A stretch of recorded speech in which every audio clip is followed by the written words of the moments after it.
Ladies and gentlemen, welcome to Daytona International Speedway for the SERL Truck Series, coming at you live on the high banks of sunny Florida. We are getting ready to go do some truck racing here tonight. Got another guy joining us here in the booth momentarily, and man, I just got to tell you, I am super excited to be here tonight. Cannot wait to have these guys put on one heck of a show for all of their friends, family, and fans. We've got a great turnout tonight, guys. It looks like we are going to be pushing, wow, 26 cars I think we've got so far on the grid, getting ready to go qualifying here. And man, beautiful racetrack, amazing, amazing facility. As we can see, some of our guys getting ready to take their qualifying laps here. And man, it's been a minute since we've been in the booth, and I'm really happy to be back. Grateful for the opportunity here to do the SERL Truck Series. And yes, I will begin to get better at saying those initials. This is new to me, but man, grateful for them reaching out to have us take this season under our wing and bring all the action to you live right here on the 213 Broadcast Network on YouTube. You see Richard Gonzalez, looks like he's taking his time here at Daytona. Beautiful number 07 car of George Jewell. Qualifying is underway. We know the racing is going to be action-packed from the front to the back, side by side, 3 wide, maybe even 4 wide coming to that checkered flag here tonight. We are going to be going 75 laps around this beautiful racing facility here. Trucking style, baby. That's what we're going to do. No lift, no lift. It is all pedal to the metal here tonight in the SERL Truck Series.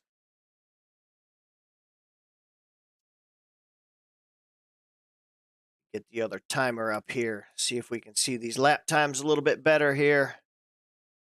And that did not go the way I thought it would. Hold on a minute.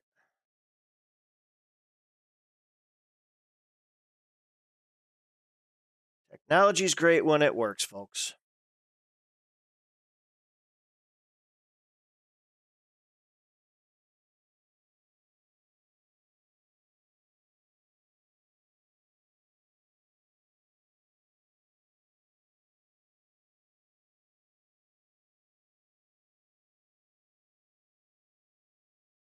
You can see the lone qualifiers here at the top of the screen.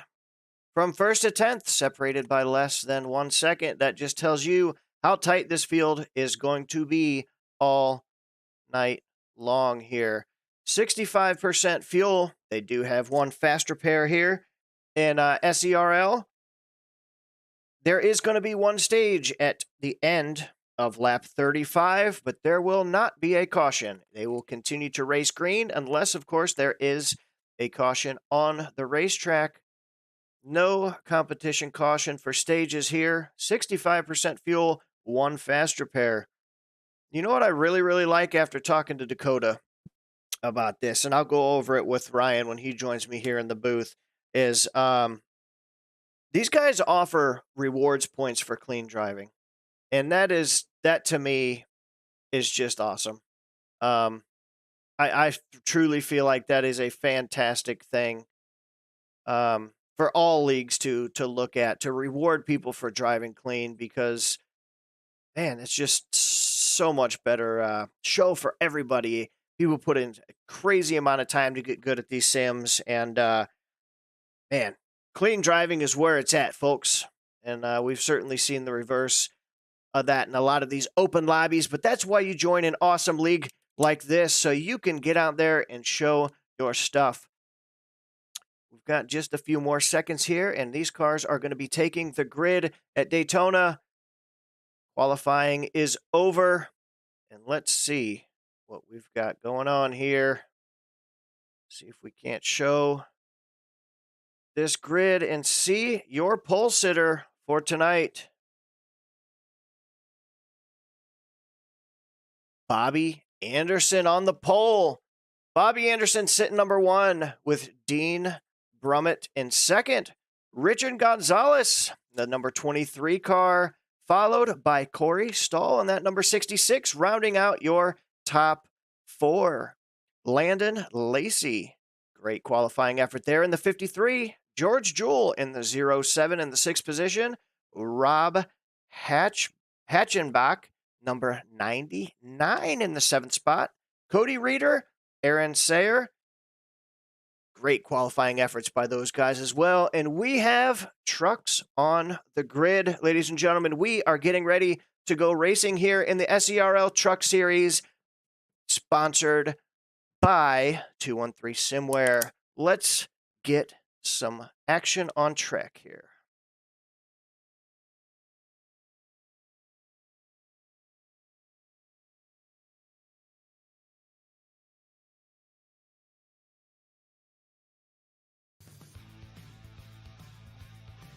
Couple guys to join the grid here, but man, just such a cool facility. One of the, just a world-class racing facility from top to bottom. And man, really excited to be here. Like I said, today we've had a slight mishap with the broadcast team. There's some really bad weather in certain parts of the country right now, and the guy that was supposed to be here, unfortunately, due to some travel issues, is not able to be here for the first broadcast. So we sincerely apologize about that. We're going to try to do the best we can. I got a good friend of mine and great teammate and great league owner, Mr. Ryan Azell, is going to hop in the booth here and try to help me carry this thing off into the sunset.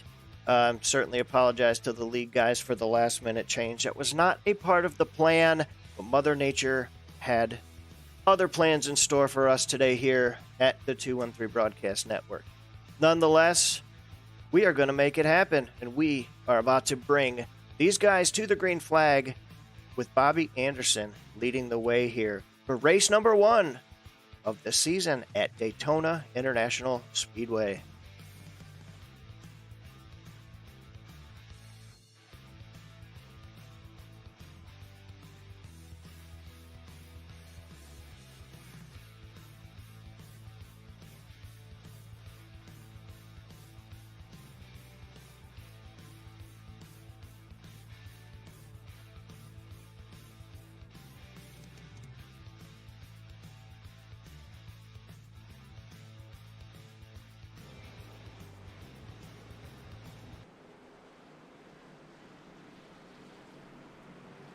Awesome looking pace truck coming right at you here. Trucks and more trucks. That's what we've got for you tonight. 3 and 4 wide trucks, pedal to the metal, like we said. It is the high banks of Daytona, baby. Awesome looking paint schemes out there tonight, man. I'm loving this new league, the new look.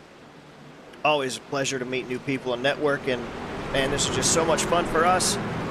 Regardless of the situation, we are thrilled to be here. And we are getting ready to go green right here live on the 213 Simware YouTube channel. Make sure to look that up and hit that subscribe button, because we are going to be bringing you the action right here all season long. Green flag is out. Daytona International Speedway, race number 1.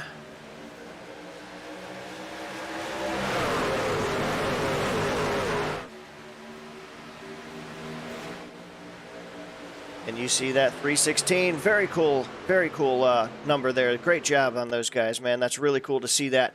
The number 1 taking the early lead here, Richard Gonzalez pushing that low line out front on lap 1. Number 1 leading on lap 1. 99 right there with him of Rob Hatchenbach. But I will tell you this much, they are not letting them go away. That high line is holding strong with a 2x2x2 throughout this entire field.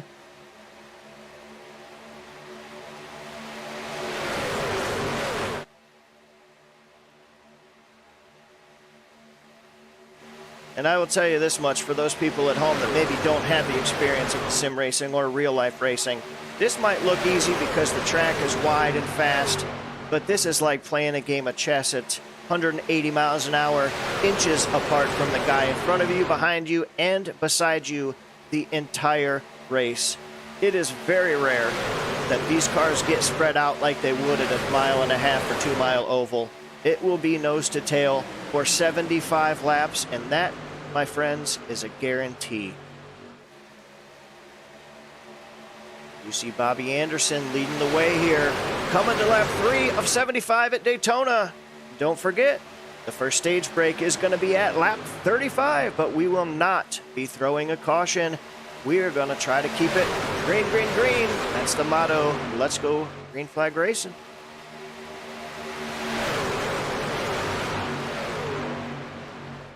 Kind of surprised that one car must be wanting to work with his buddy up there in the 316. As he opened up that bottom lane for Richard Gonzalez and the number 23 Good Wrench Chevrolet leading that bottom row.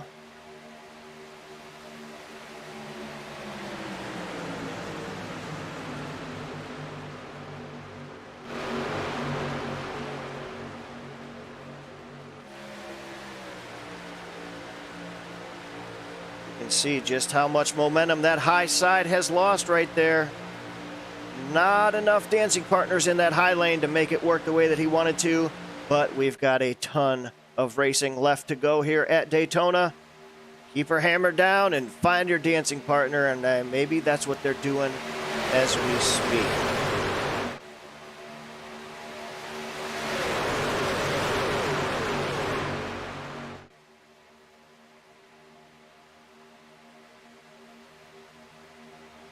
You see the rear end of that number 1 truck getting a little bit squirrely there. These things have a lot of downforce, but when you have another truck nose underneath your rear end, those things can certainly start to dance, especially at the end of a long green flag run. Those tires are nice and hot.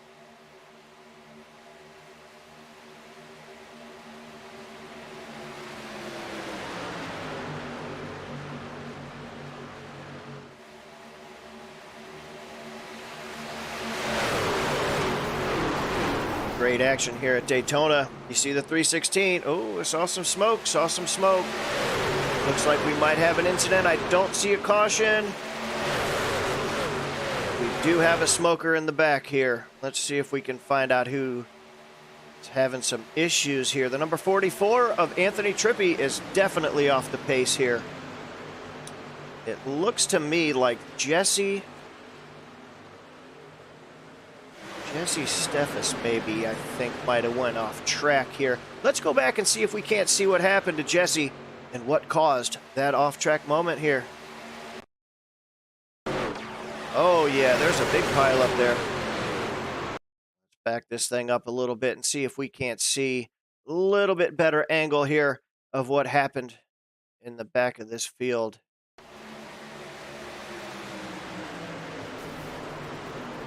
That happened right there in that 47. Might have got a little bit of help there. You can see the 3 wide right there. Got into the door. The 15. The 15 ran out of real estate. Comes back down. Ah, man.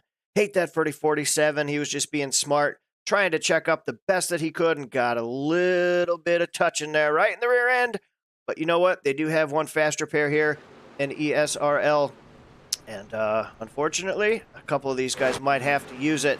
Let's go back up to the race for the front here. Dean Brummett leading the way. Lap number 7 to 75, followed by the number 20. Well, he looks like he's got a 24 paint scheme, but number 53 of Landon Lacey up 3 positions since the beginning of this race. And right now, Justin Lumpkin in the number 18. He is your biggest mover of the race, gaining 9 positions so far at the beginning of Daytona. Lots of great looking race cars. See Sierra Clampert here in the number 32. Very rare that you don't see a number on the side of that machine, but hey, it's a beautiful looking race car and certainly brought a lot of speed here as we're looking at 6th position right now for that number 32. A great beginning of Daytona for that machine and that team. It seems relatively calm here as we have 24 cars starting the grid. I apologize. I thought it was 26. I misread that at the beginning, but 24 guys here, and most of them right now, we are running single file for the majority of this pack here. Gonna wind some laps down and try to save that fast repair for the end of this race. It seems to be the goal for everybody right now. You cannot win a race if you do not have a truck to win it with. As I say that, we are going too wide back for the lead. Number 1, Bobby Anderson leading the way one more time on that bottom line. Coming to lap 10 of 75. And he too drifts up the racetrack, opening that door for Corey Stahl in the number 66. He wants to take over that lead here in Daytona.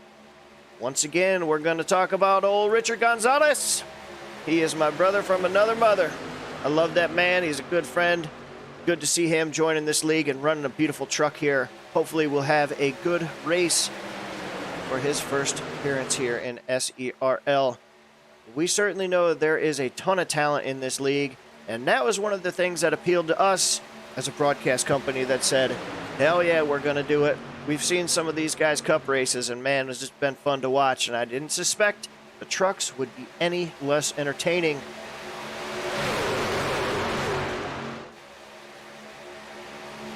Great side-by-side battle here all the way through the field. Like we said, from front to back, that is how it is going to be most of the day. You can see, man, I don't know, that one car, I've seen the rear end of that guy get loose more than anybody so far. Bobby Anderson, he's wicked fast, I can tell you that. Dive to the bottom for the 316. It's going to go right in front of the 23 of Richard Gonzalez. Going to be a back and forth battle, I think, between a few of these guys. Keep swapping positions up front here. Wouldn't surprise me to see one of those guys in victory lane.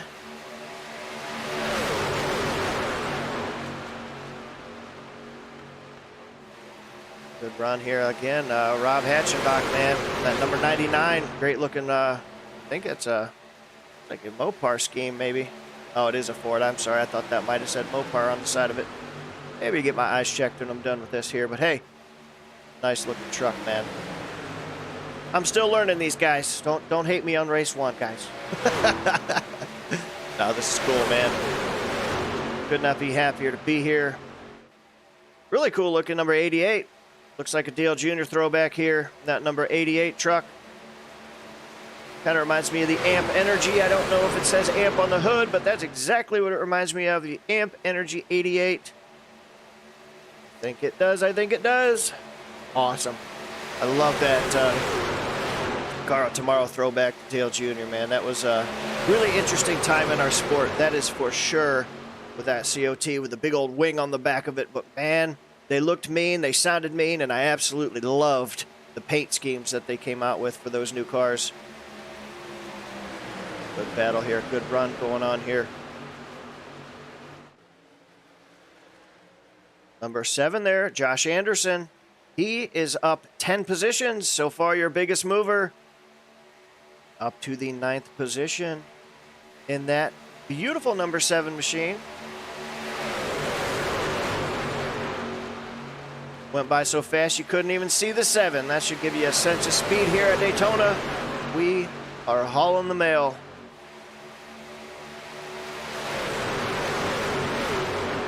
Landon Lacey up front in that number 53 machine. You're seeing 24. I'm seeing 24. My scoring's saying 53, and that's my story, and I'm going to stick to it. Landon Lacey up front here. Coming to lap 14 of 75 at Daytona with butt kicker. Kicking all the butt tonight. 316 in the house. Dean Brummett and that awesome looking paint scheme. Very original. Absolutely love it up here. One of the front runners the entire race so far.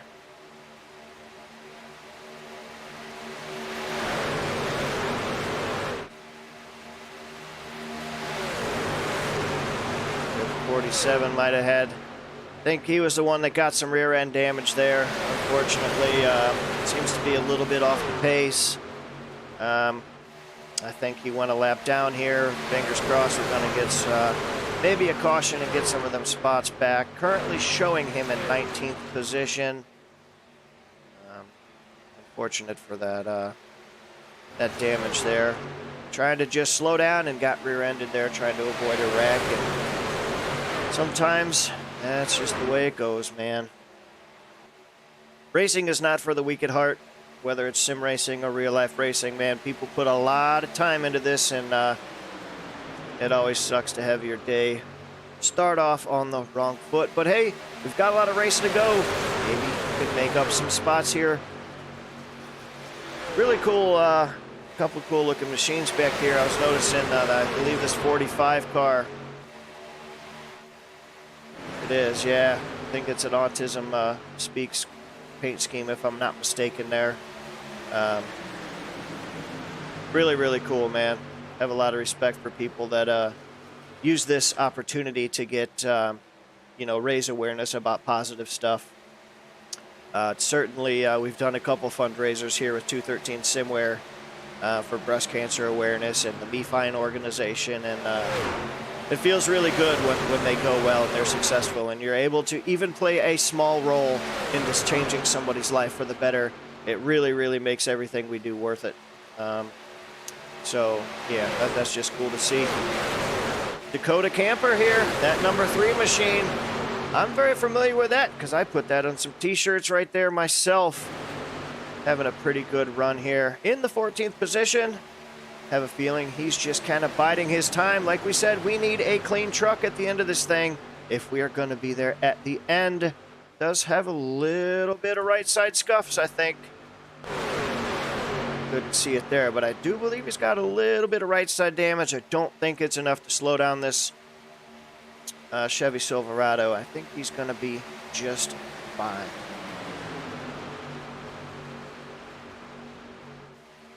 Back up front here, we've got a new leader. Richard Gonzalez taking the lead, blocking that high lane there. Followed by the number 18, Justin Lumpkin, up 14 positions. And we, oh boy, the amp got amped up. He's trying to take it 3 wide. Oh, we've got a truck into the wall here. Excuse me. Caution is out. Caution is out. Oh, sorry about that, guys. Didn't mean to sneeze on air. It crept up on me. I couldn't hit my mute button fast enough. But we have got an incident up front here. Hard contact up front. We're going to have to take a moment and take a look back at what happened.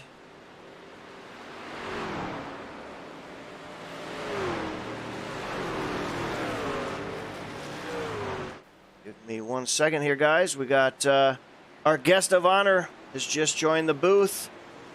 Brian Izell, you are live on the air, brother. How are you? Tony, I am glad to be here. Sorry for my tardiness. And you're good, man.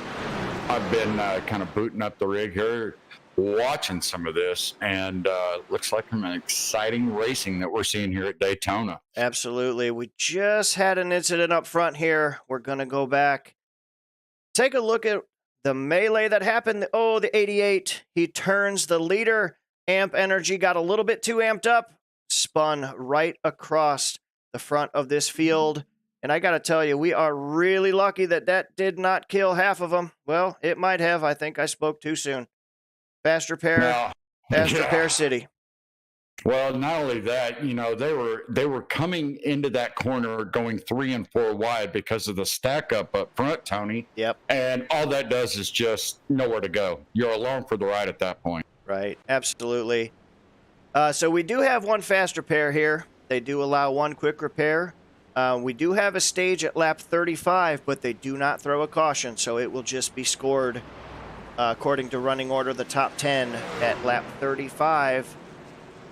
65% fuel. We are doing 75 laps. And Ryan, one of the things that I was kind of talking to the fans about before you joined here is these guys have a pretty cool rule. Something that I absolutely applaud them for, and I think more leagues should maybe pay attention to this, is everybody that crosses this finish line at the end of their events with the 0X gets 3 bonus points. How cool is that? I do like that because that encourages clean driving. That also encourages the drivers that are coming to, especially at a super speedway track like this, that are coming into a situation to maybe think twice about making that over aggressive move. I know some leagues that could surely use that to kind of help clean it up.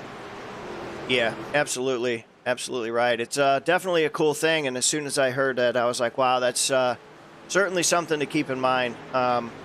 It just promotes good, clean racing. And, as a competitor, as a league owner, as a broadcaster, no matter what angle of this spectrum you're looking at, sim racing to some is just a hobby on weekends, but to others is thousands and thousands of dollars and twice as many hours to get as good as they are. So clean racing is where it's at. You're not lying. A lot of people that get into sim racing look at it at the beginning as just kind of a release, something to do. But then you very quickly understand the culture and the community, and it just encompasses everything about it. So now it's upgrading your PC, your rig, your equipment, so that you can get the most real world experience that you can possibly get. Yeah, absolutely, man. And I just this is a new league, a new opportunity for us as a company, and an opportunity to share the simware to more faces. And when I started sim racing, going on 3 years ago, it doesn't seem like a real long time, but man, so much has changed for me as a person being inside and within this community, to have the opportunity to network like I do and to grow a brand, to be able to do some of the fundraisers for nonprofits, for cancer research, for the Me Fine organization and things like that. Is just, man, like some people look at it like a game, but man, this is just a fantastic place to be. I wouldn't change most of it for the world, man. Well, as you know, Tony, I spend 99% of my time outside of my day job completely engulfed in racing, whether it's sim racing or in real racing. My son races outlaw kart racing, dirt race, and but when you get the itch, you get the bug. When racing's in your blood, there is no other way but full bore. Absolutely right, man. So, Ryan, I really appreciate you getting off work and hopping in here to help me get this thing off tonight. We got some really nasty weather. As we see, they moved a football game because of it. And unfortunately, there were some travel issues with the guy that was supposed to be here tonight. So certainly appreciate you hopping in and helping me out. Yeah, always a good friend and good brother and a hell of a league owner. So I appreciate you helping me out tonight. Green flag. Glad to be here. It looks like we're going back green after that lengthy caution. And it looks like Dean Brummel will take the lead. He doesn't want to get too far out there, or the field is going to start stacking up, getting that power in numbers and getting around him. Yeah, absolutely. A good jump on a 2-mile racetrack is a great thing. On a plate track like this, maybe not your best friend, but I think he's dragging that brake a little bit to bring those guys back to him here. And I don't know if you noticed, Ryan, when these guys go by again, he's got he's got the 316, and I just thought that was cool, man. That's very unique.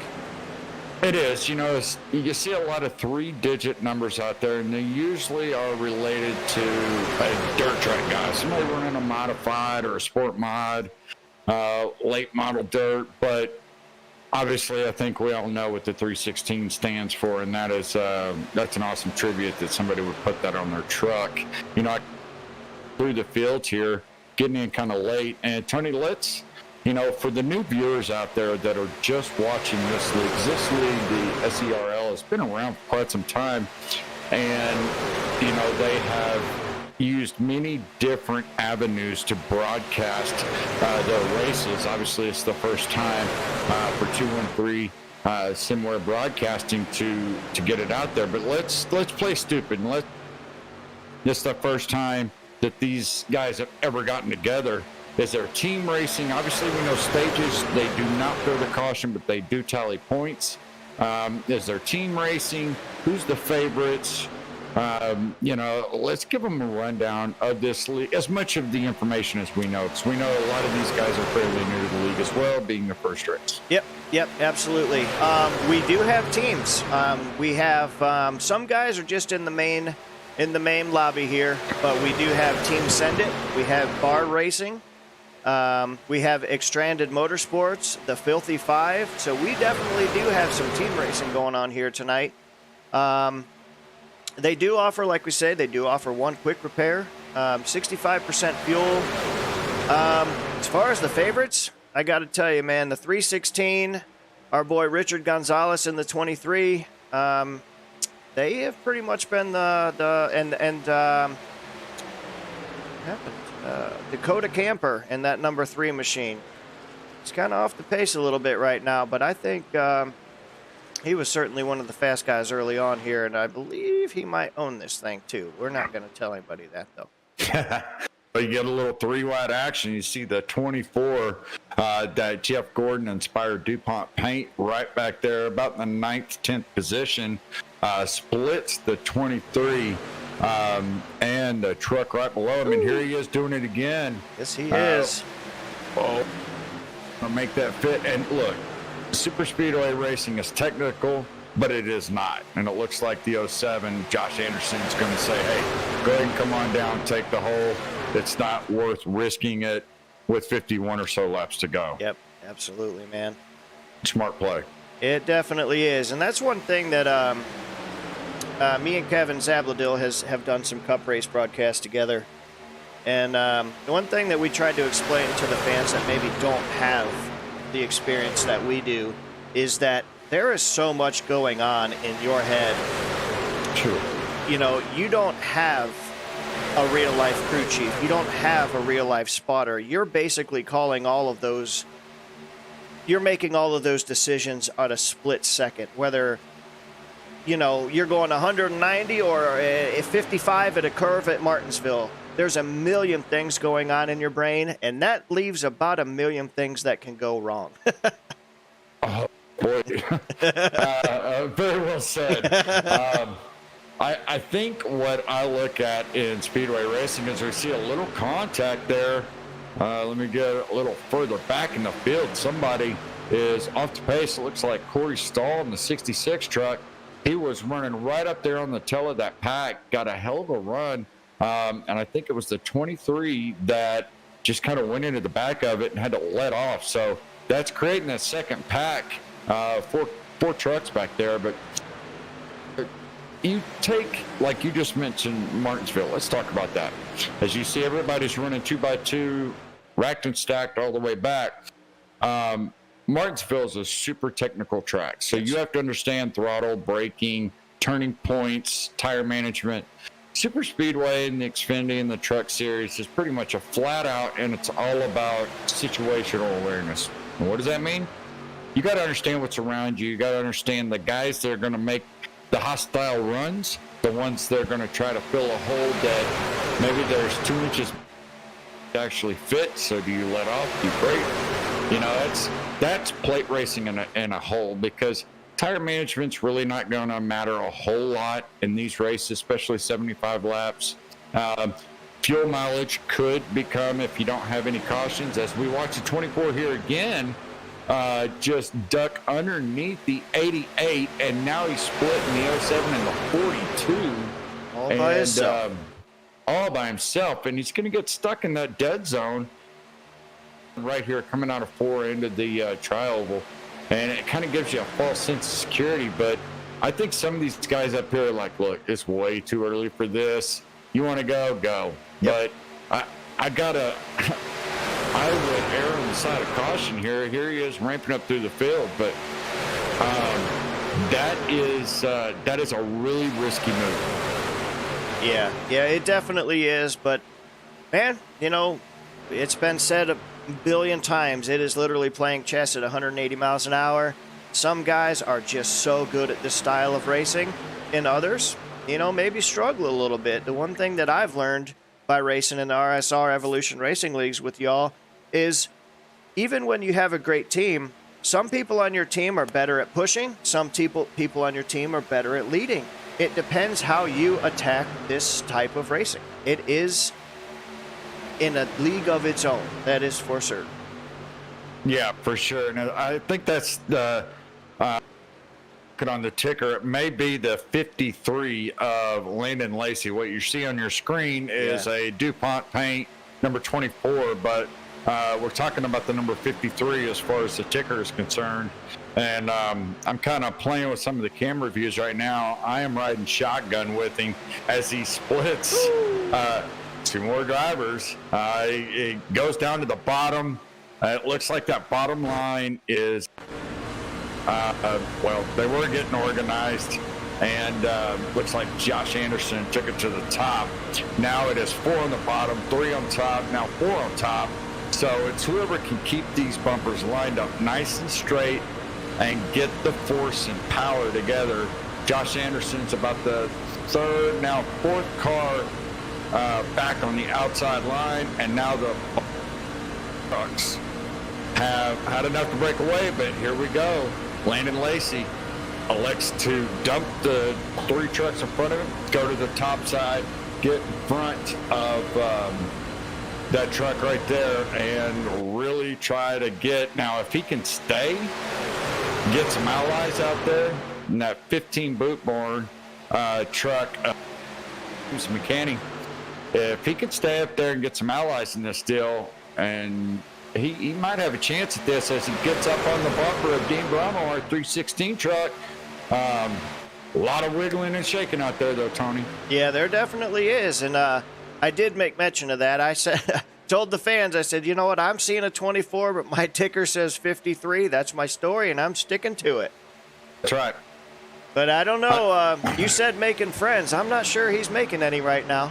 Look, hey, first race of the season. A lot of these guys, you know, they got a lot of return guys, but then again, there's a lot of new ones. Yeah. I don't know where Landon stacks up in that, if he's a returning driver or if he's fairly new to this league, but he is, let's just say, half luck and half skill that he went as far as he did without car there. But I think, again, it's a situational awareness, not by him, but by the drivers around him. Sure. To just say, hey, let's let out a little too early. If it's 5 to go, 2 to go, it's time to play ball. You're going to get a heavy block on that. You may make contact. But I'm kind of going through the field and looking at some of these trucks in their current condition. Because you mentioned it. They got one fast repair. Yep. Which is great. But if they were caught up in that first, was that the first caution? Yes, sir. Okay. So if they were caught up in that first one and had to use it, now they're having to play really cautious. Yes. Because here we are, 40-something laps to go to the end of this thing. And I want to try to get up front because I think I saw what I saw. Yep. Let me double check here before I open my mouth. But this could... Yes, his rear spoiler looks like a wave. So he may be a good pusher, but he needs to understand that's the best place he can be. And right now, where is he at? He's the leader of the outside line. So will Dean go up there in the 316? He will. He needs to stay right there. Hopefully somebody has communicated with him, whether it be a spotter or a crew chief, let him know. You've got rear damage, so if you're the leader, you're going to be slowing the line back. Yep, absolutely right. That damage will kill the aero on these trucks, 100% correct. As we are coming to lap 35, this is going to be our stage break. It will be scored. They will not be throwing a caution at the end of this next lap. The top 10 are going to get bonus points. So we are going to find out who it's going to be with Dean Brummett leading in that 316 machine. Live here at Daytona International Speedway. The number 25 of Cody Reeder. Great looking truck down there on that bottom line. Underneath the 53 of Landon Lacey. Taking over that second position. And he says, hey guys, don't forget about me. I want to maximize my bonus points. As we got a lap truck, slow truck coming up on the bottom of the field there. There we go. Smartly gets below the double yellow line. Gets out of the... we've got contact between the 25 and the 15 up front. Wow, that was so... the 15. Man. Wow, he did what he could to try to keep as high as possible. Oh, man. That took out Rob, I believe. Let's go back and take a look at what we've got here. The 15 up into the outside wall. Oh, man, does he just come back down into traffic? Sometimes you just get stuck on that fence. Try to pull it. Nope, the 99 up into the 88. Oh, 88 upside down. The 99 spinning like a top. Yep. And with that much speed and that much banking, oh, really? Yeah. So the 15 did nothing wrong there. He was doing his part by staying glued to that outside wall. Yeah, absolutely, And man. it looked like the Robert Hattenback, the 99, let me see, and the 25, or let me look. I want to make The sure 99 and the 88. 99 and 88. Excuse me. We're just trying to make it. Basically, it made it 4 wide. Right. Coming into a slower car, which is always a risk. And that 99 just came up about a foot more than the 88 could withstand and still get through, make contact, and head on into the wall. Now the quick guys have a faster pair left to be able to come out and finish the back half of this race. Right. Yeah, I don't know, man. I don't think they used them. Well, Rob just jumped to the pits. The 99 jumped, so he had to get towed, so that's never a good sign. Let's see what's going on here. Got the whole field coming to pit road. I think they're utilizing this as their pit window, knowing they're going to be very close to getting to the end of the stage. Or the end of the race, excuse me. Right. No, absolutely. This could allow them to make it on fuel then.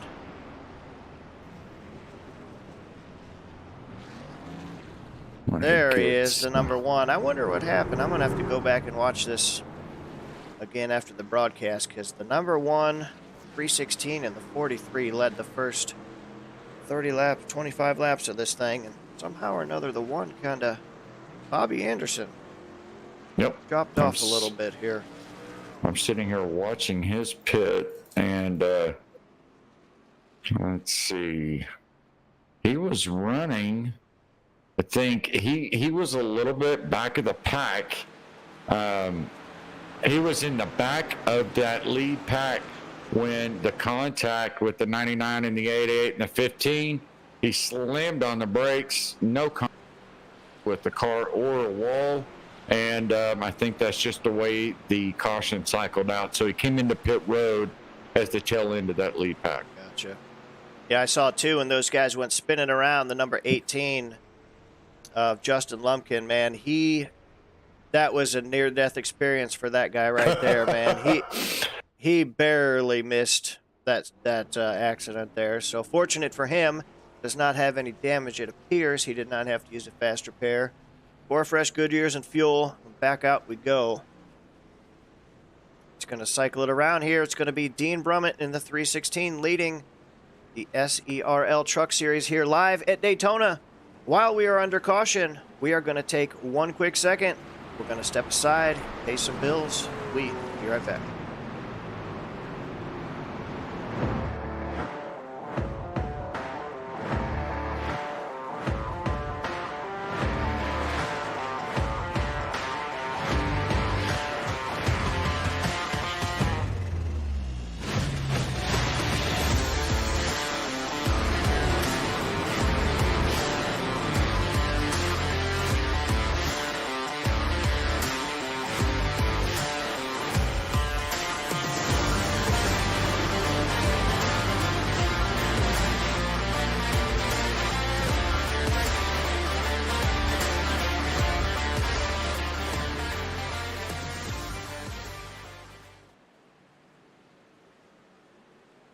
All right, and we are back here at Daytona. Thank you to Sheffield Graphics for supporting this broadcast.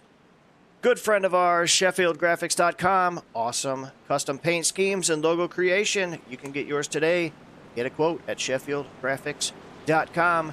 Back live here with Dean Brummett leading the way in the SERL Truck Series. Rounding out that front row, the 53 or 24 of Landon Lacey. Getting ready to go back green flag racing here. after that caution, I think we should be okay to make it to the end of this thing on fuel. I'd have to presume. What do you think, Brian? Yeah, it's going to be close. I just pulled up some calculations. Got about 37 laps to go. It's going to be close. We'll have to give it about 5 laps, let these things get up to speed, and we'll find out. But the iRacing.com hard left-hand turn, and we are underway here at Daytona. Pretty good jump there. Looks like that might have been planned out a little bit. 24. You think? 24 might have been told, hey, you got some rear spoiler damage. Why don't you hop on behind me here? That looks pretty organized to me. Aaron Sayer having a good run here.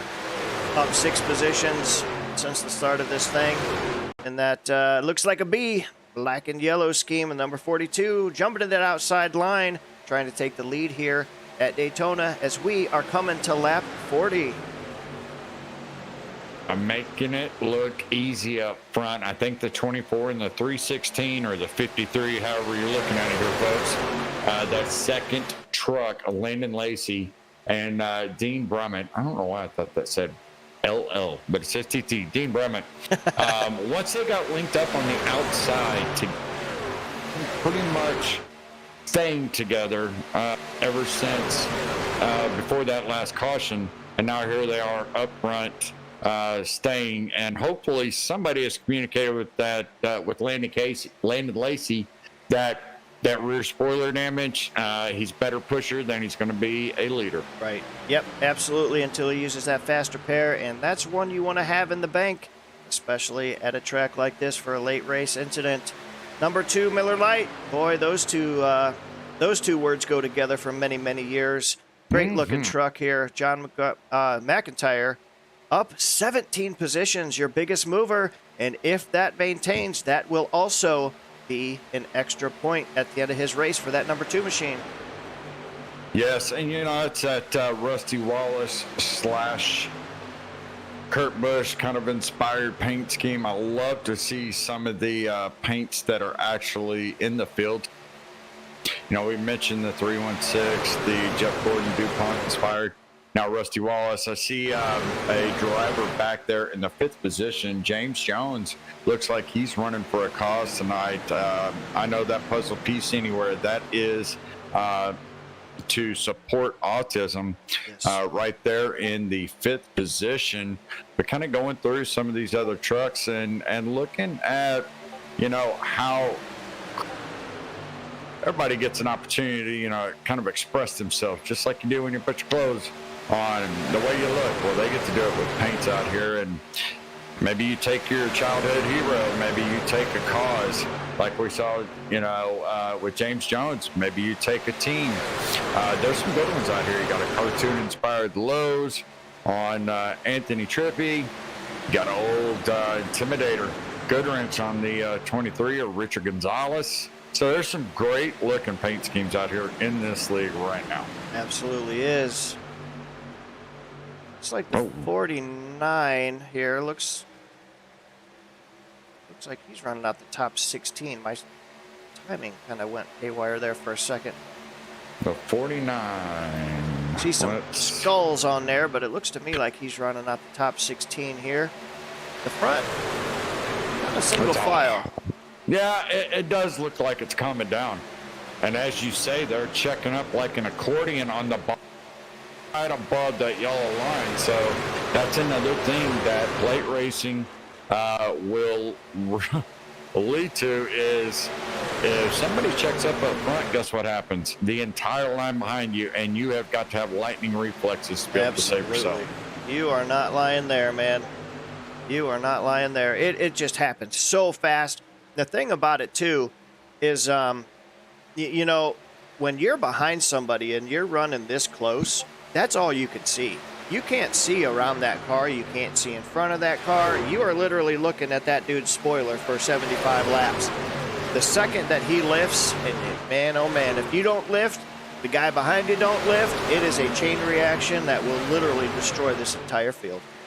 Yeah, and as you were talking about that, the blue truck, the '07 of George Jewell, in that blue Vans Chevy Silverado. He is right behind that number 2 truck.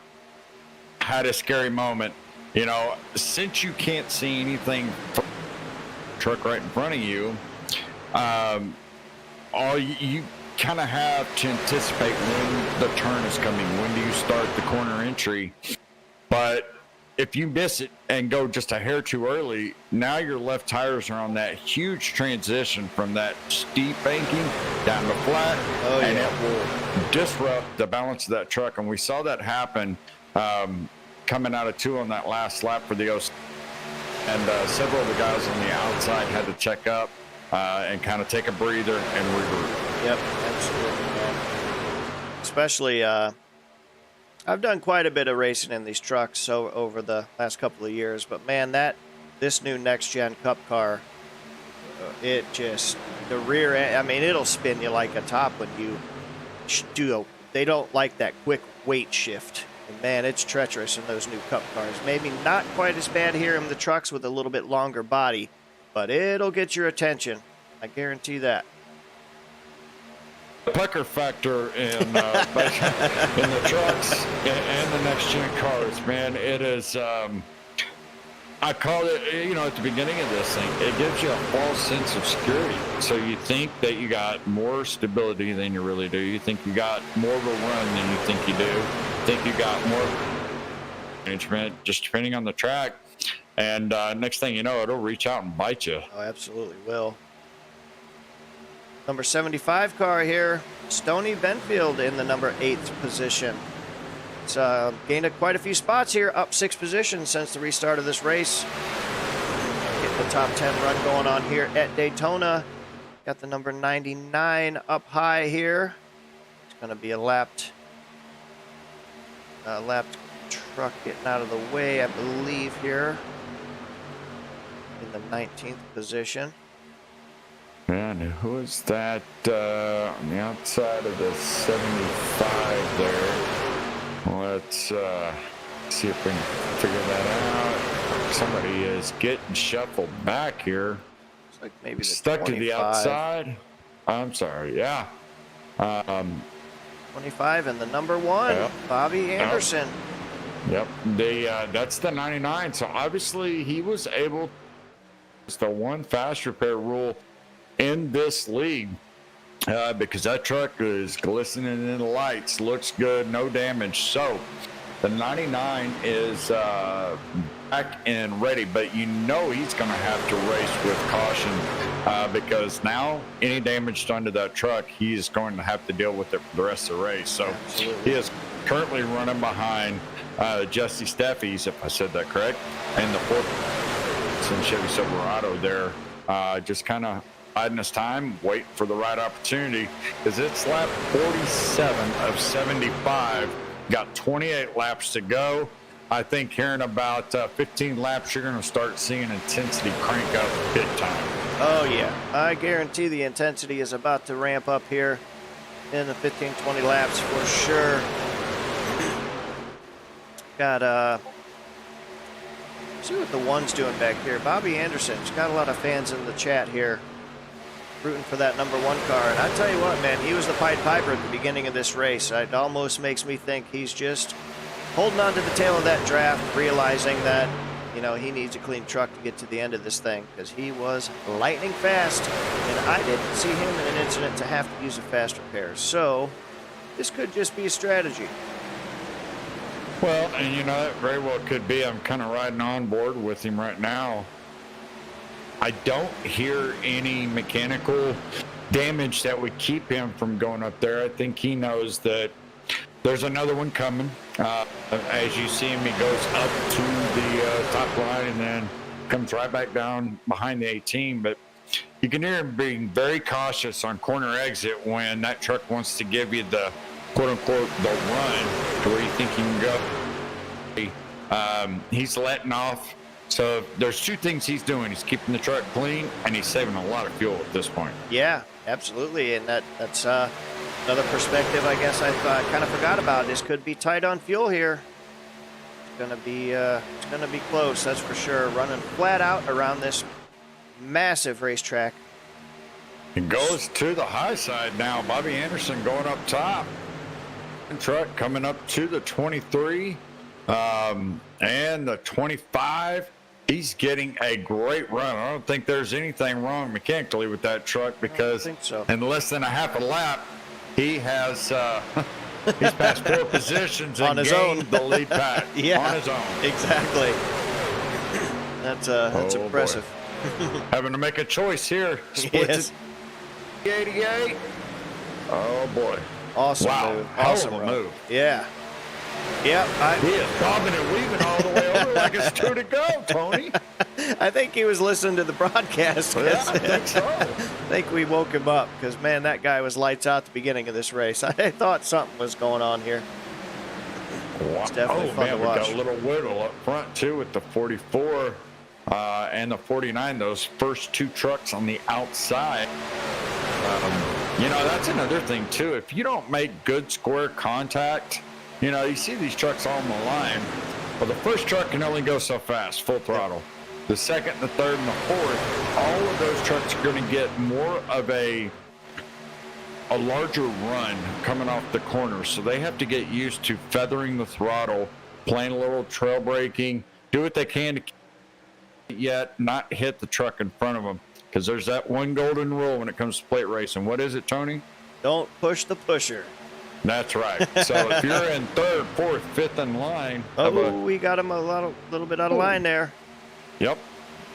Yeah, you can't push those guys because all you're going to do is just create a wave, and it's not going to sustain very long. Definitely don't push the pusher. We've got 23 coming to 23 to go already, man. These races go by so fast. The 42 leading the high line decides to leave that bottom lane and go up there and work with Anthony Trippi. See if they can't make some headway here on this lead pack with the 316 of Dean Brummett leading the way. 23 laps to go. Live right here from Daytona.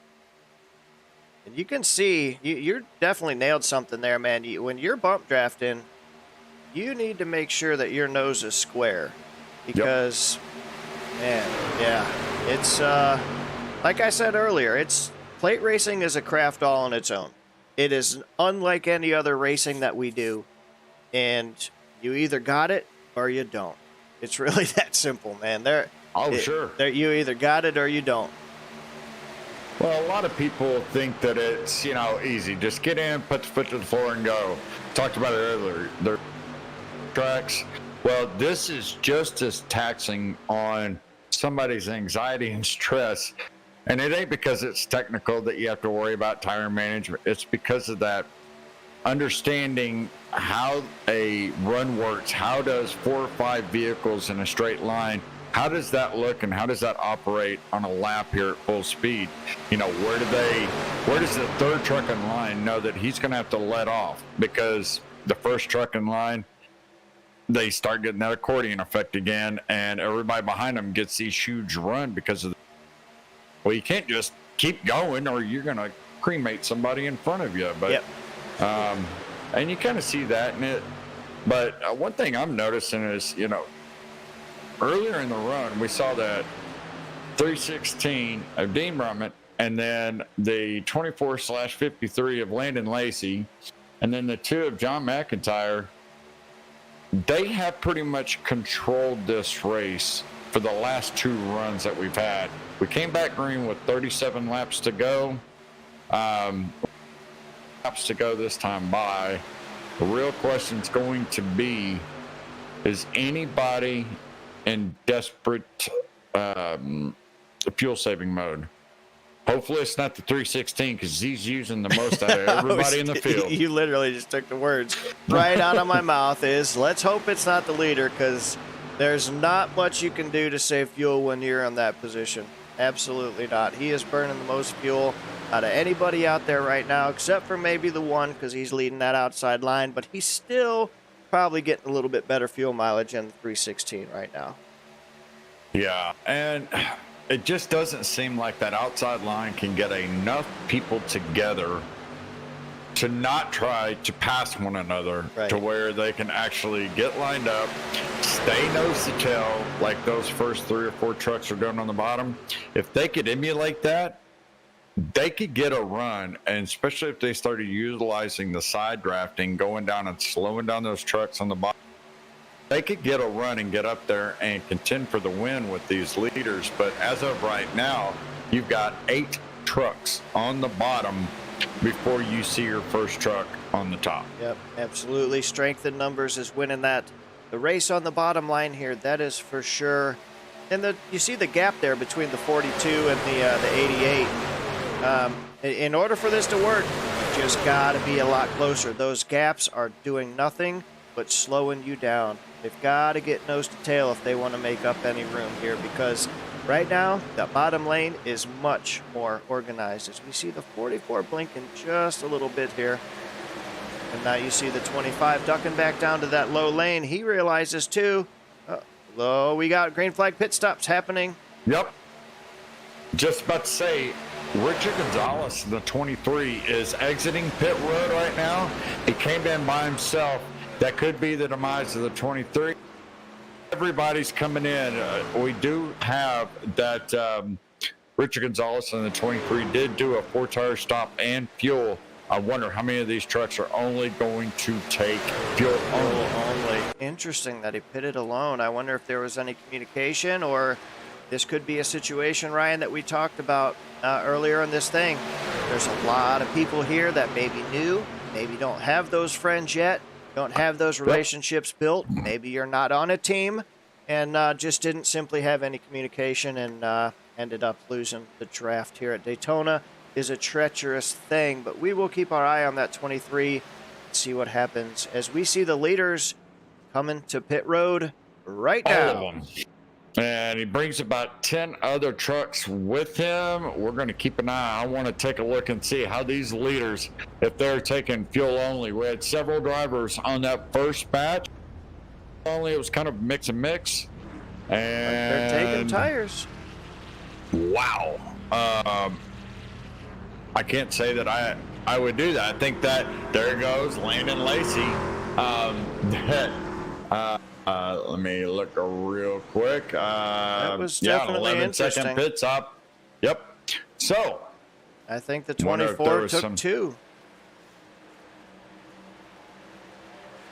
Yeah, I think there was some 2-tire stops, possibly with the 316, the 53/24, Justin Lumpkin, and George Stroll in the 07. A lot of those trucks came in on that last run. I think we see a lot of 2-tire stops and fuel.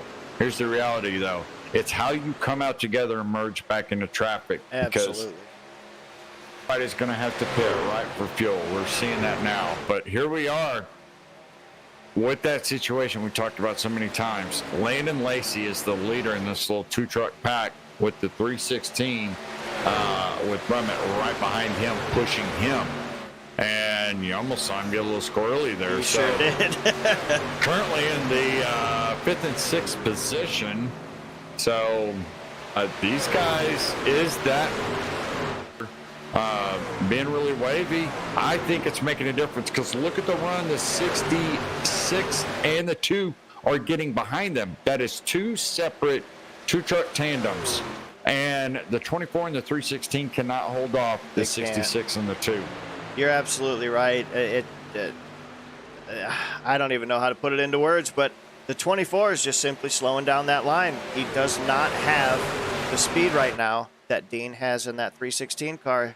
The 24 make a late race move to try to get to the start finish line first. He should not be leading that line, I don't believe, but I guess we're about to find out how it's all going to shake out. We are coming to 15 laps to go here at Daytona in race number 1 for the SERL Truck Series. And man, we're seeing some action picking up. You can feel it brewing, can't you? Oh, absolutely. Well, and you look at a couple other things. You have James Jones in the 45 You see him right there in that autism awareness truck, about the fifth truck on the bottom. Ooh, they get all a little stacked up. The 316 goes to the top. I think they're listening to our broadcast here, Tony. He's like, hey, let me get in front of you, and you push me. But bad timing. 3, almost 4 wide right there. This could get the 316 to where he wants. Oh, boy. Yeah, things tightened up real quick. Oh. Woo.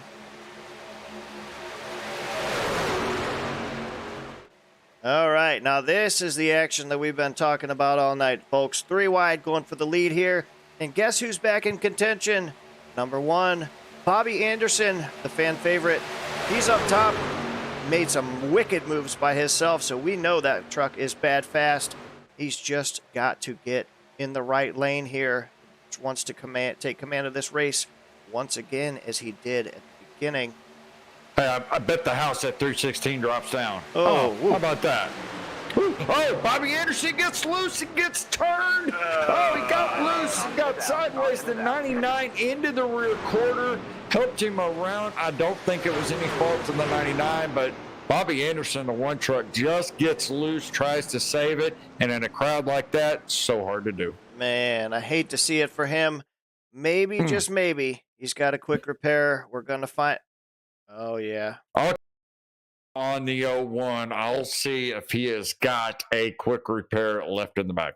He definitely did. You can see him come down the racetrack here.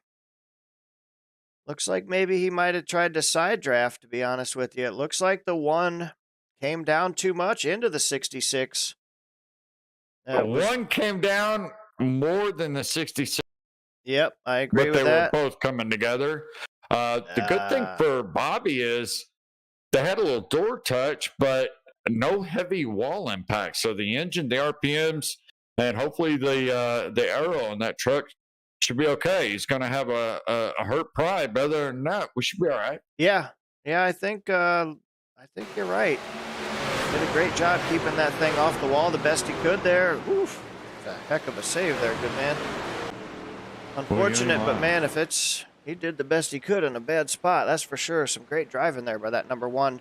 And you know what? Anything can happen.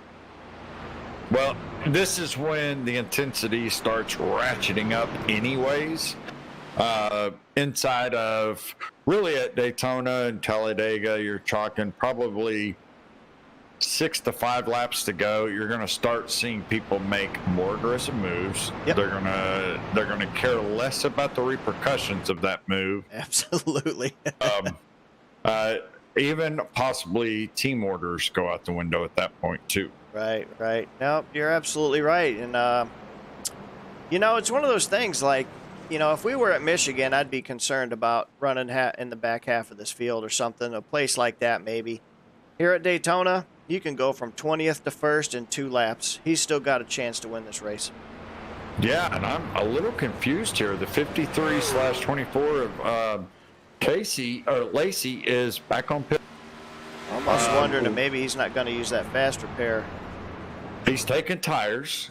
We see a truck right behind him that missed his pit as well. Trying to get a better view here. But yeah, I'm wondering why he came. As he comes off pit road now with Richard Gonzalez side by side, he's running the top 5. He pit on that last cycle, including the 316. Tell you what, though, Dean that spoiler looks a lot better than it did. I'm wondering if he didn't use a fat.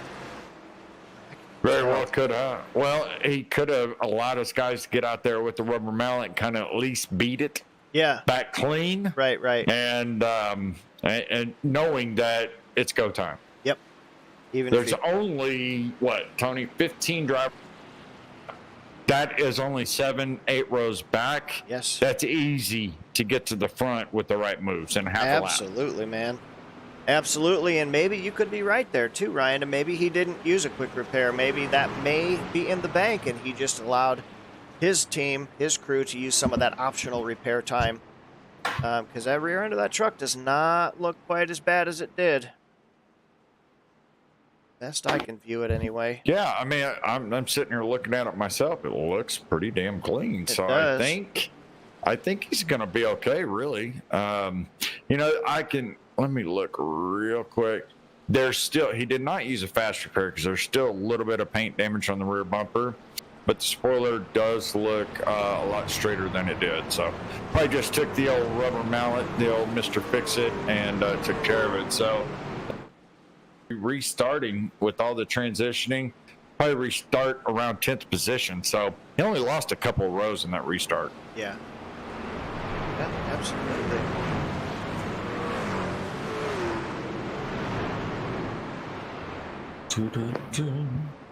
Ready to go back racing here.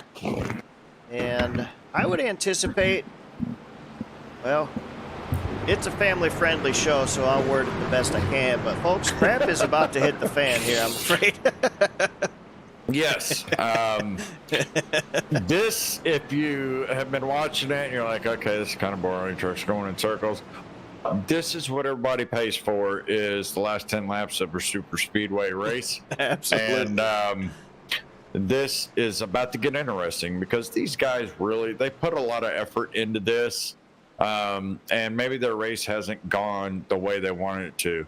Or maybe they've been pretty lucky and they haven't had any contact with other cars or trucks and the bag. So they go out and they make super aggressive moves knowing that they have one fast repair left. Sir. That could really throw the balance off at the end of this thing. Absolutely could, especially for those that don't have the quick repair option. Their day at that point would be done. Let's hope that doesn't happen as we are getting ready to go back racing here. Once again, I just wanted to say thank you to Dakota and all the admins here at SERL Truck Series for giving us an opportunity to continue to grow. The truck Green flag. is on pit road, and we are going green flag racing here. We have 9 laps to go. Number 18 of Justin Lumpkin in that looks like maybe the lone Toyota. Is there another Toyota out there? Okay, the 32 is a Toyota, but right now he does not have any manufacturer friends up front. I can tell you that much. Nope. Oh, no, the 18, the 2. The 316. Hard on the wall.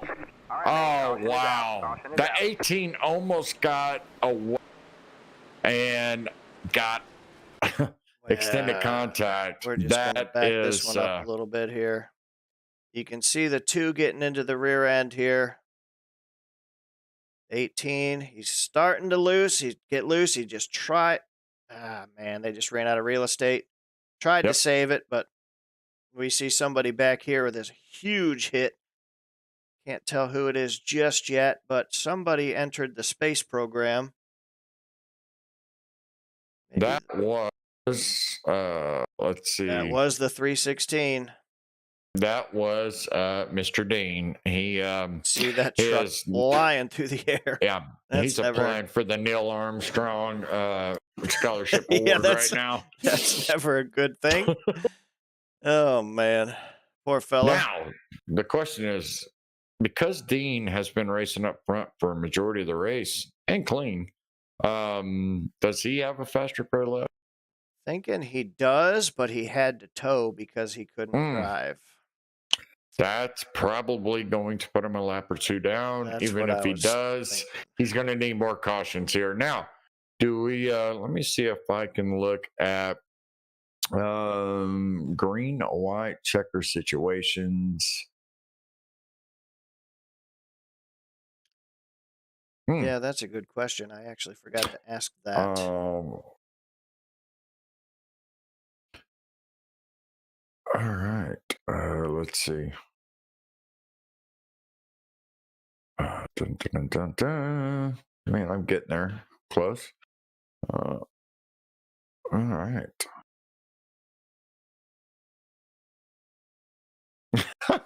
So I'm listening to a little audio chat, and Dean Brummett goes, "Hey, is there a chance I could get a wave around for being the first truck on the moon?" Awesome. That's too funny. He definitely entered the space program, and I think he passed all the tests. Boy, you ain't lying. And we do have, one thing I love to see is I love to see female sim drivers, just like I love to see female drivers. My son races with a lot of girls. Nice.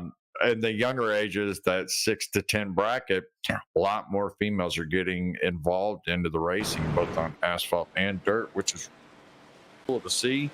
So I hear this voice, Sierra Clampert, who is driving the 32 truck back in 21st position. Just happened to hear her voice pop up in the radio chat. I was like, all right, that was awesome. So Nice. Very cool. yeah. And I still cannot see where they may have how many green white checkers that they have here. Let me try one other spot.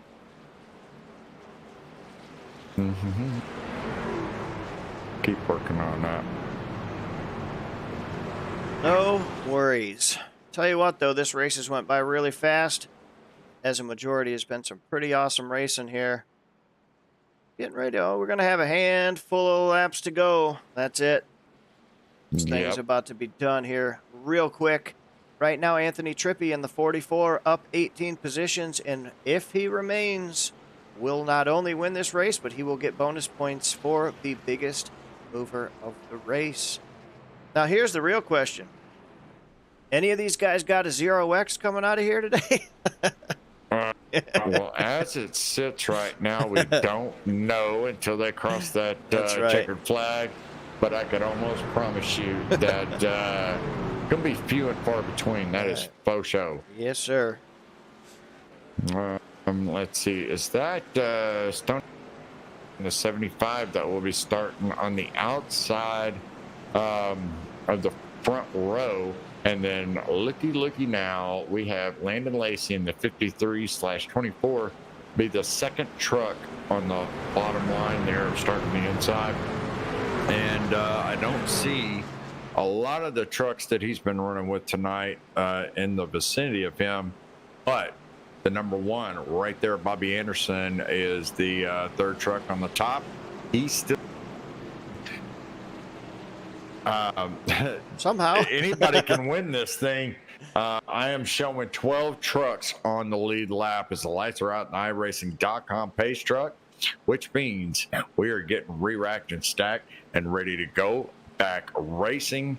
We're going to have less than a handful of laps, so you do not want to miss a single second of the end of this race. Absolutely not. One thing, as much as you hate to see a caution, the guy that benefited from this caution right there, the 23 of Richard Gonzalez, as we saw, he came out of pit road without any friends. He did not have any drafting partners. You know, he's got some work to do, but this puts him at least back in the race with that latest caution. Yeah, he's going to be on the lead lap, but he has got lap cars between him and the leaders because of being the lucky dog. iRacing.com pace truck takes hard left-hand turn. Tony, it's time to go racing. It is 5. We're going to be coming to 5 laps to go, I believe, here. 5 to go. Anthony Trippi out to a good start here, followed by that number 24 of Landon Lacey. The bottom row prevails on this restart here. 5 laps to go in SERL race number 1 at Daytona. That's right. And the 75 goes from the top, fills that gap to take the 4th position there. Between, oh man, they're getting a little shaky. But I think whoever's with until they come into the white flag, if they can keep 3, 4, 5 trucks together, they're going to be the ones that come out on top here. Yep, I agree with you 100%. Man, the 07 and the 1, they were up top. They both just closed that door. And the 07 gets hard into the back of the 42. Aaron Sayer there. I don't know if that was meant to be a push or not. Oh! We're wrecking right out past the start-finish line. More trucks in trouble. The 88, the number 8, the number 3, the number 49. Several trucks having troubles here at the conclusion of this race. Let's see where we're at here. The 88. Oh, boy. I don't know if the 3 came down. Looks like the 88 was kind of in that middle lane there. Drifted up the racetrack just a little bit into the side of the 3 car. I think it was a combination of the two, but I think the 88 drifted up a little bit more than he wanted to, right in front of that number 8 truck. Well, Very, the one truck, very yeah, unfortunate, man. was Mike right in front of Wells. both of those guys, bouncing back and forth, going high to low. The 3 comes 88 is pretty much holding his line. I'm kind of riding on board, but then he comes up just about 2 feet right past the start finish line, and the 3's there, and he comes down maybe 6 inches. So Yep. again, same real estate, and just tough break. Very tough break, and that's all it takes. I mean, like basically anywhere else in the world other than maybe Talladega and Daytona.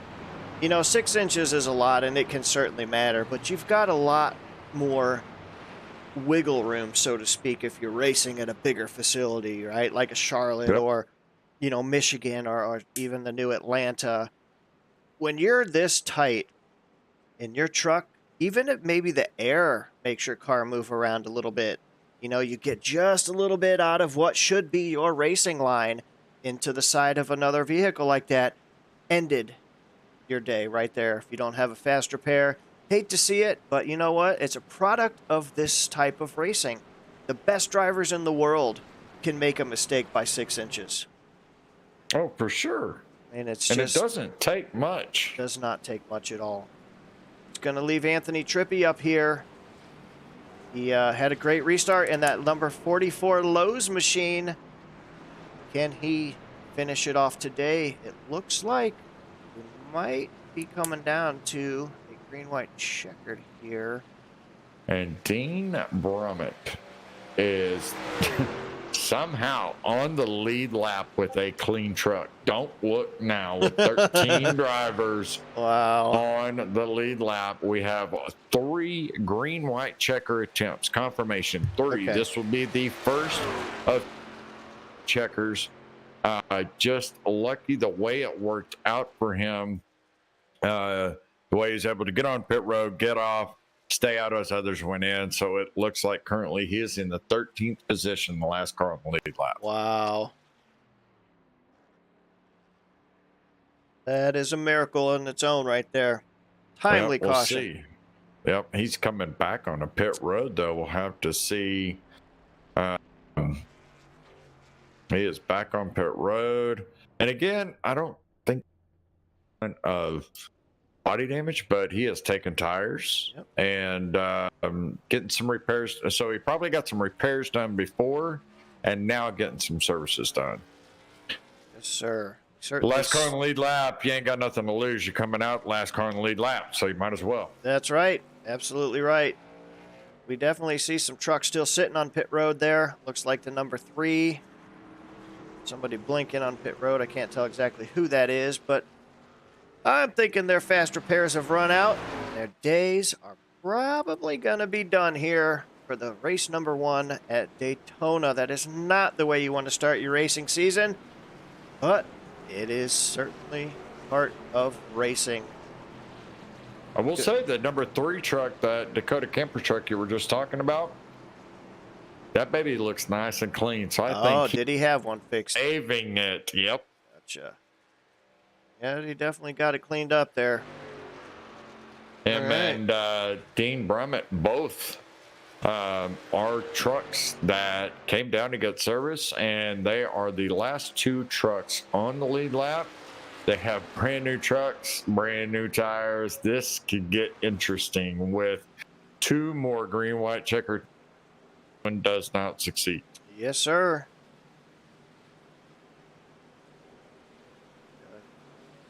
Man, it's going to get exciting here. It's been exciting as it is, but this is going to be wild. 42 truck there.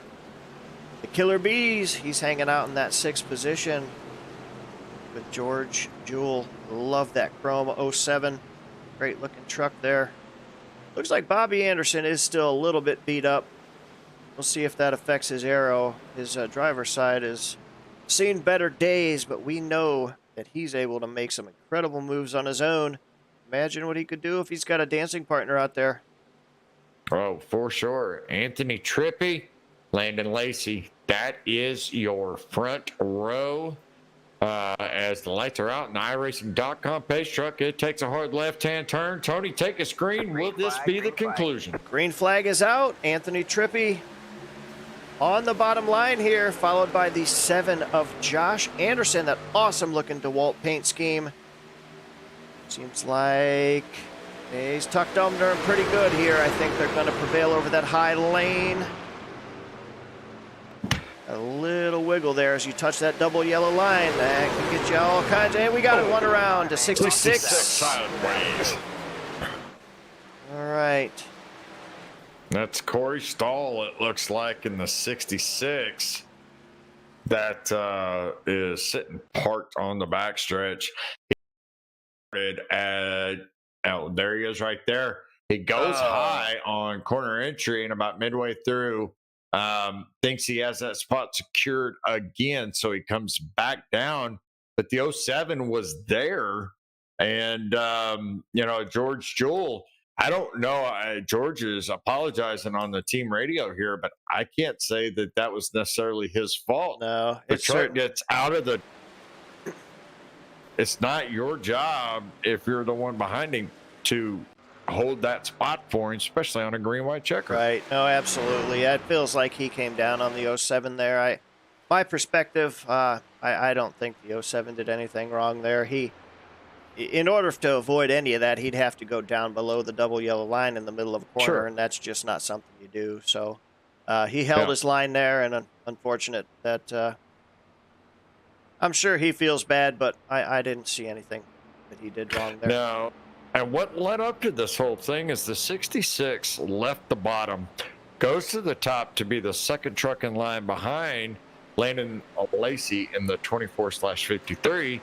And that truck was just getting zero momentum. Right. So he's kind of hung out by himself.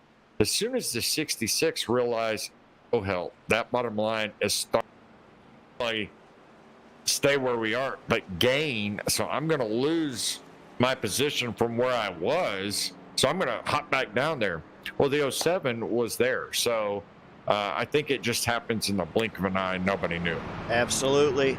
As we see the 23 of Richard Gonzalez coming down pit road. Unfortunate innocent bystander there.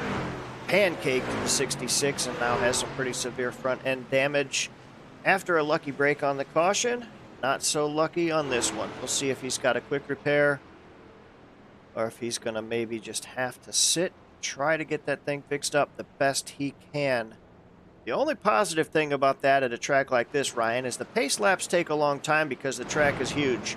That gives you more time to fix your car as opposed to a short track like Martinsville or Bristol, where you have no time at all for your team to fix your car before you start to go multiple laps down. That's right. Speed limit under pace, 60 miles an hour. That's the speed the pace truck will go. As the 23 is up, back out on the track. Him and both Bobby Anderson in the one truck, heavy damage to that one as well. The 66 doesn't look too bad until you get to the hood, top of the front bumper. Little bit of damage. The 88 on pit road as well, along with 45, the 18 of Justin Lumpkin, and the 8 of Mike Wells. A lot of trucks on pit road that had done a really good job of up until the second green-white checker. Yep, absolutely. Right now, the pit road at Daytona is kind of like a truck graveyard. We'll just leave it at that. Oh, for sure. For sure. We're going to have our second green-white attempt. Yep, just going to say that. We're going to have a couple more tries at it here, so the graveyard might continue to grow.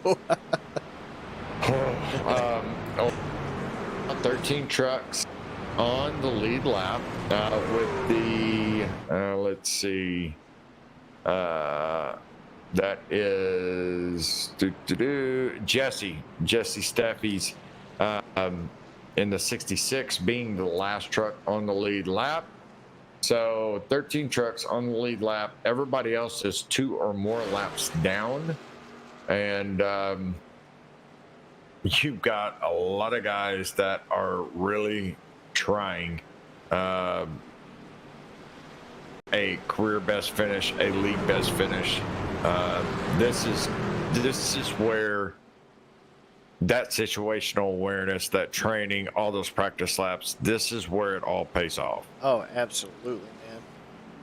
And the one thing that, being new here, that I still have to start paying more attention to and learning is who's on a team. Are there going to be any teams working together to maybe leave somebody hang out to dry? You're going to push your teammate to a win before you're going to push a competitor to the win. So, right now we might have a couple guys out here that are actually teammates that we just don't know about yet. So that's going to be an interesting thing. Do my homework after this race to go back and look at, try to get with Dakota and start getting a team list put together here. Because, man, if you got 3 or 4 teammates at a track like this, that's your best opportunity to win. That's right. iRacing.com pace truck has the lights out. It's about to take a hard left-hand turn. 44 to 7. Who's going to win this thing? We're about to find out here in a few short laps. We are about to find out. And you see right there, there is a gap. Huge. Huge gap. Oh, boy. Wow, Anthony Trippy, Josh Anderson, the 44 and the 7. I'm going to do a little snooping here. 316 is back up. Oh, boy. Oh, wow. Wow. Look at that. The 24 and the 316. Surprise, surprise. For a majority of this race, those two trucks have been up front. They have been one the leader, one the pusher. But here we are, and don't look now. And the 3 truck, and is that the 25? It is. Yeah. Cody the Reeder. 25 up in the mix. Once they take the white flag, which they have, that means the next flag will end this race. The 24, the 316 have the control right now. The 3, the 25, and the 75 are 3 trucks on the outside trying to make a challenge. Man, this is awesome racing. Oh, they're going for 3, 4 wide. Somebody on the outside wall. That is not going to work. Oh, the 42's a race. 42 has lost it. He got turned right there on the straightaway. The 316. 44 is about to as well. It sure looked like it. Oh, and he's blinking out too. Side by side coming out of, oh my gosh, this is going to be a drag race down to the end here. Oh, the 44 of Anthony Trippy has got the momentum. Wow. What an incredible finish. Wow, I thought the 24 had that race, and what a fantastic push. The end of this thing. Let's take it back real quick and just check out the amazing pushing to get that 44 to the lead here. The incredible dive bomb down to the bottom lane to block the 24. But man, that 7 truck was on the rear bumper of that 44, making a hard left turn to the checkered flag there. Anthony Trippy is your winner for race number 1 here. Awesome finish. I'm gonna see. Unbelievable finish. Well, and you saw the 24, I think, was trying to go up the track coming out of 4. I think he was trying to go up and side draft just a little bit of the 44 and slow him down. And when he did that, the 316, Dean go up with him, and that disconnected those 2 trucks. They lost all the momentum they had coming through the triover, and that allowed the 44 and the 7 to get all the momentum up front, and that's where they ended. Absolutely. I'm trying to find some drivers here. Let's see if I can find Land in here. All right. See if we can't grab some drivers here.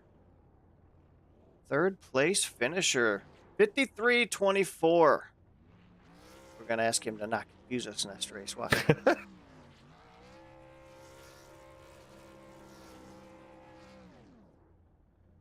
see here. I think I moved him.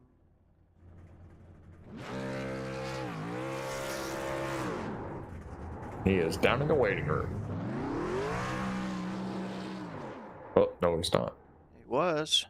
First and second is. Let's see. Who are we looking? I don't know where he went. Landon. Let's see. Landon. Well, I do not see him I in moved here to anymore. the wrong broadcast booth. That's my bad. Dun-dun-dun. There we go. I think we got you now. Landon, you got a copy? Yes, sir. Hey, man. I got to tell you, number 24 on the car, number 53 on the scoring, trying to confuse the new guy. No, just had a slight beginning. I told Dakota that I wanted the 24, but I accepted the invite so late that he didn't have time to fix the number. So I got you. Okay, we'll have that fixed for next week. I got you. Nice. So you're the guy that he put in timeout in the chat then. Yes. Well, I got to tell you what, brother, for race number 1, you guys put on an awesome show here in this truck series. Great looking race car, and man, you had some awesome moves out there tonight. Tell us a little bit about your day. Yeah, that the first incident I got rear-ended and a little bit of damage that put us behind the 8-ball a little bit. Worked our way through, had to make some moves to get back to the front. Just seemed like both lines were stalling out, so I was like, hey, why not just try the middle? And made some moves, got back up with some guys that I'd worked with earlier, and got back to the front. And then there at the end, it's just, whatever you can get. I think Dean got me. Me and Dean have been working together all race long, and Dean kind of got me in coming off 4, and that killed our momentum. But typically super speedway's not very good to me. Typically I wreck out. Typically coming back to the line on the last lap, I typically get wrecked. But I understand that. So to come away with a 3rd place, I'm happy with it. Awesome. Well, great points day, great first race, man. Good showing here in the SERL Truck Series. A pleasure to talk to you, brother. And you and the 316 should certainly do that again. You guys put on one heck of a show for all these fans here tonight. Congratulations on a great run, brother, and hopefully we'll talk to you again in the near future. Yes, sir. Thank you very much. Yes, sir. All right, the number 7 of Josh Anderson. Josh Anderson, number 7. You got a copy? Yeah, I do. How you doing? Good, man. How you doing tonight? I'm a lot better now that race is over. Got any nerves left? I'm telling you, that last lap was it was pretty nerve-wracking. I definitely understand that, man. Plate racing is 100% nerves. Well, great showing tonight in that number 7 machine, man. 16 positions since the beginning of this race. You certainly gained a lot of spots. Tell us a little bit about your day, man. How'd you feel out there? Man, I love Daytona. I love super speedways, to be honest with you. And I always qualify for them. This one, I just decided we're going to start in the back. Kind of had some help with my team. They all thought we needed to start in the back, so we did. And just working our way forward. And when we had some wrecks that we ended up in that I thought, man, my night is done, and then there was one wreck mid-race or 3/4 race over.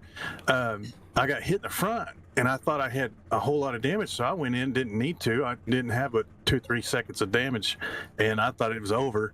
But my teammate James Jones, to follow him, the dude always goes to the front, and it's a lot of fun.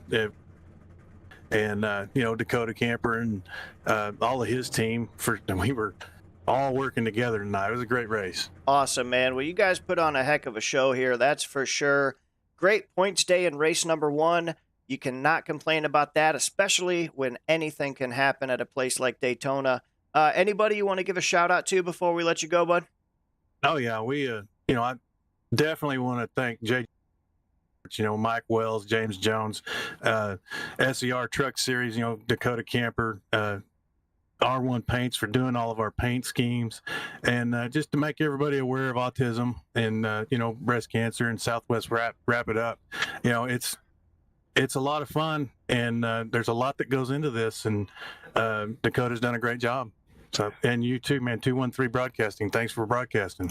Hey, absolutely, man. It's a pleasure to be here. Certainly gave Dakota a shout out earlier for giving us a chance to continue to grow this brand, and so to watch some awesome racing and bring it to the fans. Congratulations on a great run, brother, and hopefully we'll have you back up here in the near future. I hope so. I also want to thank Anthony, man. He ran a heck of a race, and I had to get behind him to get P2. So congrats, Anthony. All right, brother. We'll talk to you soon, man. Have a good night. You too. All right, and that brings us to our race winner here. The race winner, number 44. How you feeling out there? Is that a thing? That's one way to put it. That is a thing. You got any nerves left after that? Yeah, a lot. A lot that haven't left yet, I should say. I'm still, butterfly, shaky, whatever the hell That's awesome. you want to call it.